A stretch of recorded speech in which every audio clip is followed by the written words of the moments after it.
आज का पहला पाठ याकूब के पत्र से लिया गया है। अध्याय 5, वचन संख्या है 9 से 12 तक। भाइयों, एक दूसरे की शिकायत न करें, जिससे आप पर दोष न लगाया जाए। देखिए, न्यायकर्ता द्वार पर खड़े हैं। भाइयों, जो नबी प्रभु के नाम पर बोले हैं, उन्हें सहिष्णुता तथा धैर्य का अपना आदर्श समझें। हम उन्हें धन्य समझते हैं जो दृढ़ बने रहे।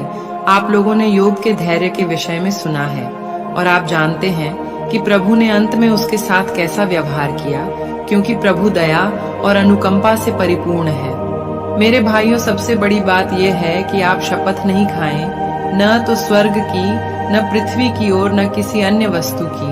आपकी बात इतनी हो, हाँ कि हाँ, नहीं कि नहीं। कहीं ऐसा न हो कि आप दंड के योग्य हो जाएं। यह प्रभु की वाणी है। आज का सुसमाचार संत मार्कुस के पत्र से लिया गया है। अध्याय 10, वचन संख्या है 1 से 12 तक। वहां से विदा होकर ईसा यहूदिया और यरदन के पार के प्रदेश पहुंचे। एक विशाल जनसमूह फिर उनके पास एकत्र हो गया और वे अपनी आदत के अनुसार लोगों को शिक्षा देते रहे। फरीसी ईसा के पास आए और उनकी परीक्षा लेते हुए उन्होंने प्रश्न किया, क्या अपनी पत्नी का परित्याग करना पुरुष के लिए उचित है? ईसा ने उन्हें उत्तर दिया, मूसा ने तुम्हें क्या आदेश दिया? उन्होंने कहा, मूसा ने तो त्यागपत्र लिखकर पत्नी का परित्याग करने की अनुमति दी। ईसा ने उनसे कहा, उन्होंने तुम्हारे हृदय की कठोरता के कारण ही यह आदेश लिखा, किंतु सृष्टि के प्रारंभ ही से ईश्वर ने उन्हें नर नारी बनाया। इस कारण पुरुष अपने माता पिता को छोड़ेगा और दोनों एक शरीर हो जाएंगे। इस तरह अब वे दो नहीं बल्कि एक शरीर हैं। इसलिए जिसे ईश्वर ने जोड़ा है उसे मनुष्य अलग नहीं करे। शिष्यों ने घर पहुंचकर इस संबंध में ईसा से फिर प्रश्न किया और उन्होंने यह उत्तर दिया, जो अपनी पत्नी का परित्याग करता और किसी दूसरी स्त्री से विवाह करता है, वह पहली के विरुद्ध व्यभिचार करता है।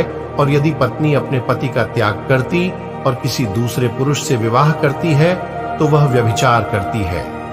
यह प्रभु का पवित्र सुसमाचार है। मनन चिंतन।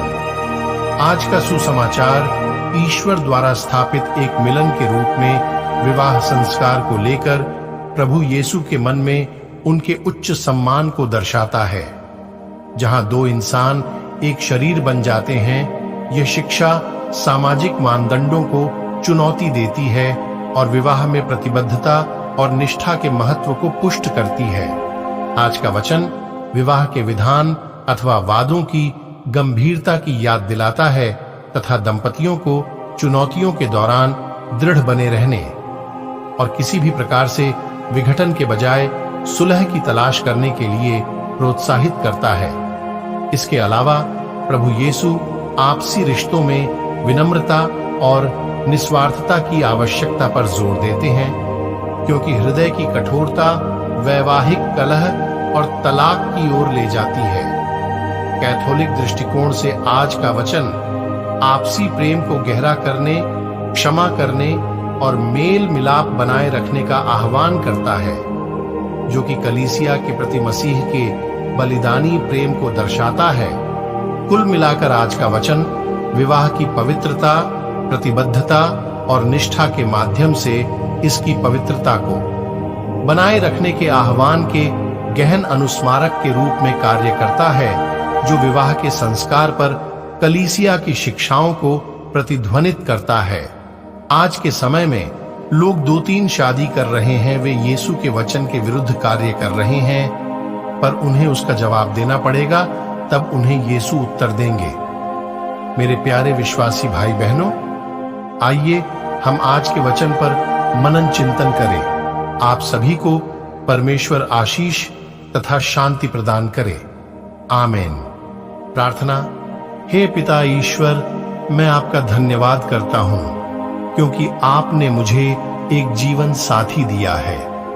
पिता, जीवन में जीते समय अगर दिल उदास हो, मन में चिंता हो, पिता उस समय मेरी सहायता कीजिएगा, क्योंकि मैं आपके बिना कुछ भी नहीं कर सकता। मुझे आपकी सहायता चाहिए ताकि मैं अपने परिवार के साथ आपके बताए अनुसार जीवन जी सकूं। आप मेरी मदद करने की कृपा करें। मैं आपसे प्रार्थना करता हूं। आमीन।